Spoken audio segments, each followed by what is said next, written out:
How to delete friends in PUBG Mobile. Hi everyone, welcome back to another video from Gameplay Classic. If you want to clean up your friend list or remove someone in PUBG Mobile, it's simple and here's how you can do it.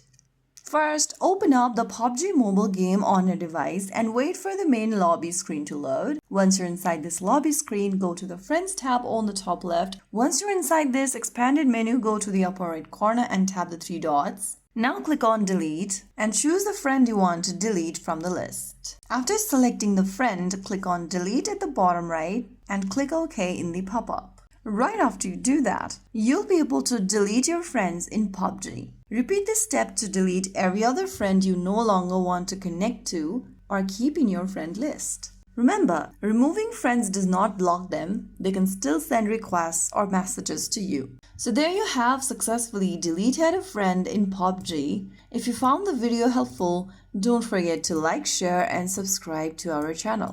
I will be back again in the next video. Thank you for watching.